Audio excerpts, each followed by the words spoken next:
Hello everyone, it's Brightmaster here, and today I have a very nice Star Wars set to review. This is the 8088 ARC 170 Starfighter from 2010. This set comes with 396 pieces, was rated for ages 8 to 14, and cost you $60 back when it was in stores. This is definitely one of my favorite Clone Wars sets, and it's probably my favorite tied with the Count Dooku Solar Sailor that I have. And it's also one of the largest that I own as well, so that could be a contributing factor. So this is a great set. I got it back in 2016 when I started uploading onto my channel, so now we'll look at the box to be the first part of the review. So here's the box, and I do think it looks really nice. You can see that it has the nice clean look, like many of the early Clone Wars sets had with the white background. And as you can see here in the back of, behind the actual vehicle, there is a planet of some kind. There's some sort of space battle going on. You can see an explosion over there, maybe just destroyed a vulture droid or something. And over here you can see it comes with a little box area that tells you what minifigures it comes with the set, and I'll be happy to show you them later. So overall, I do like the look of this box. I like the Phase 1 clone troopers over there, although I do prefer the original Clone Wars box art a little bit more. This one is just slightly a little worse in my opinion, just because of the red. I don't really like it as much, but I do think that this is a very nice look. So turning the box around, you can see it's very wide, but it isn't as thick. You can see it shows you some of the features of the set, such as the missile function, the wings opening up, and it also shows you some other sets released around this time. And this is some sort of speeder, I forgot what it's called. This is the Droid Tri-Fighter, and this is the TIE Defender. I don't have any of those sets. I do have the new Droid Tri-Fighter though, and maybe I'll review that at some point soon. So that's what the box looks like. So here are the instructions, and I do think that they look quite nice. It's the same art that they used on the box. And this instruction booklet comes with a total of 76 pages, including the back. So a lot of steps of building. And of course it has the boys screaming win. It has an advertisement for the Lego Club magazine. And it shows you other sets released in 2010. It was the same as the ones that were there on the back of the box, except it shows you some of the battle packs that came out as well. So I do think that looks quite nice. And over here it shows you a nice scene, a battle scene, of the ARC 170 Starfighter fighting some droid tri-fighters. And over here they show you some of the features that come with the set, as well as the minifigures, and over here is just the parts list. So, oh, by the way, it does come with the box. It tells you what pieces you need for each step, so it's pretty easy to follow. And yeah, that's it for the instructions. So here are the minifigures that come in the set. There are 4, and I do think that they all look very nice. So over here we have Captain Jag, here we have Kit Fisto, here we have a clone pilot, and here we have R4P44, one of the astro droids that is used to help out on this vehicle. So over here, of course, is Captain Jag, and he looks quite nice. He doesn't have any leg printing, arm printing, but he does have some torso printing on the front and on the back, so he looks quite nice. And I do like his helmet that he has here. This is the same mold that is in the V-Wing Starfighter that he has, the V-Wing Starfighter pilot. And that's what his face looks like underneath. So you can see he does have a little jaw strap right there to keep his helmet on, and so it doesn't fly off his head when he's in flight. Over here we have Kit Fisto, who is not exclusive or to this set or exclusive to 1 or 2 sets, but he is quite rare, I think. And well, he's not rare, he's just a little uncommon, and I do like that I have him. This is the only set that I have that includes him.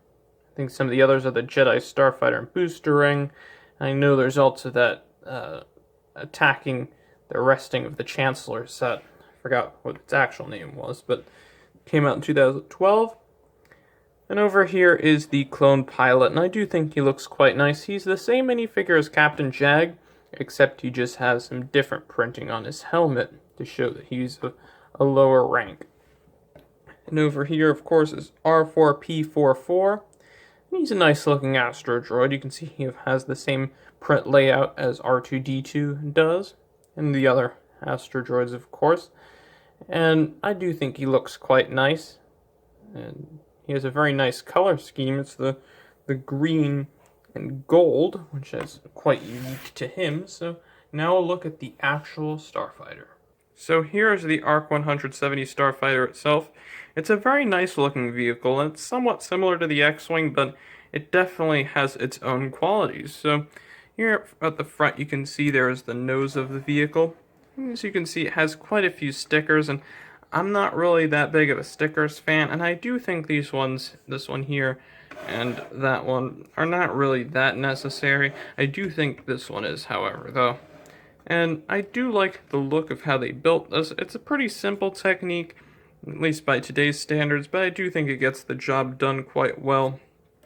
Over here you can see is the cockpit section, and again it uses stickers as well. I don't think there are any printed things in this set besides the minifigure torsos, helmets, and heads.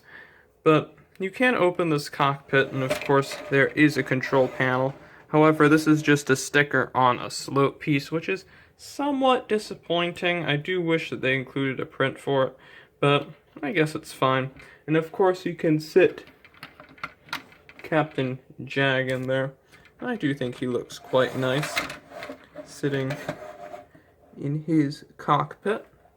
Over here you can see there is another cockpit. This is for Kit Fisto, and again it has some stickers as well.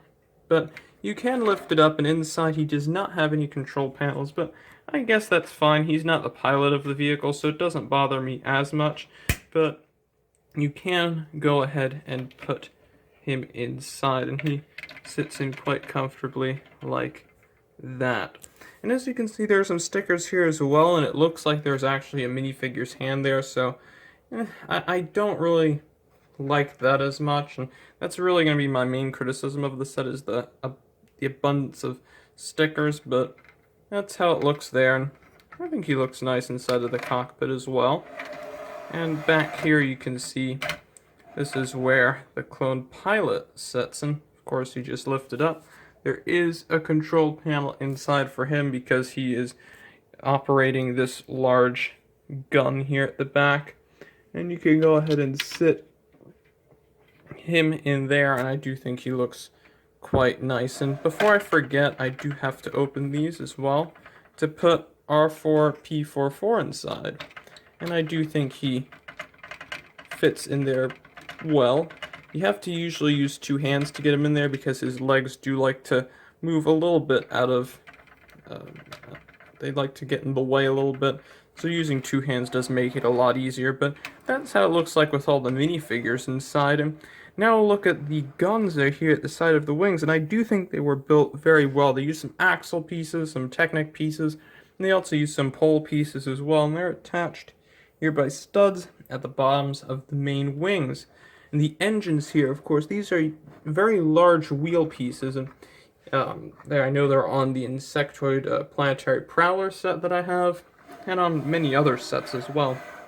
And back here you can see is where the exhausts are, and I do think that looks really nice. I like the pink exhausts. And if you shine them in the light, it looks like they're actually burning, which is a nice thing. And of course, here's the turret, and I know a lot of people don't like it, but I actually think it's pretty good. And if you just press it a little bit, it provides enough friction so it doesn't move loosely. And of course, you can lift it up so you can shoot things above and below.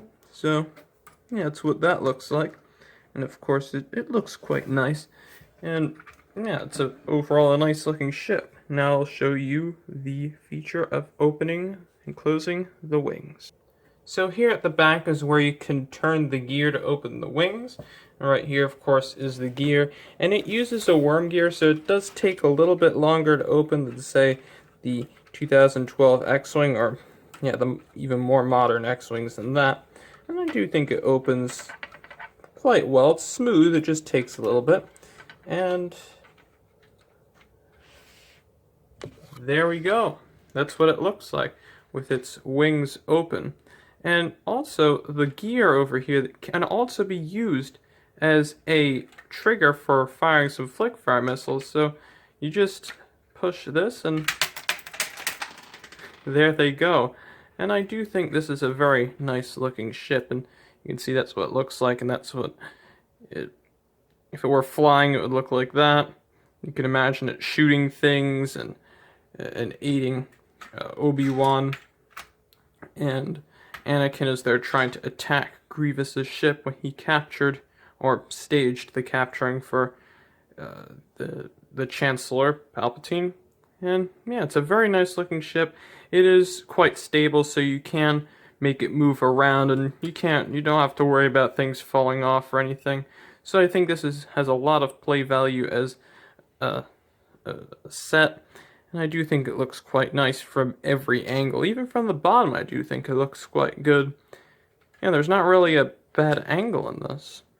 No, not really. So yeah, that's basically it for my review. Now I'll give my overall thoughts on the set. So for my overall thoughts on the set, I do really like it, and if you're an Episode 3 fan, a Clone Wars fan, like me really, you will have to get this set. This is a must-have, and I think it's a great looking build. Nothing really falls off. The only thing I do have to say is that it just has a lot of stickers, and if you're not a stickers person, then maybe just don't put all the stickers on. I would put the roundels on, that green bit over there, and what's on the cockpit. I wouldn't put those little side stickers on or something like that if you really don't want to, but overall I do think this looks like a really nice set, and yeah, I think it's quite enjoyable to play with, display, everything like that. So that's it for this review. Stick around for more Star Wars reviews. They will be on the way, and I'll see you all later. Bye.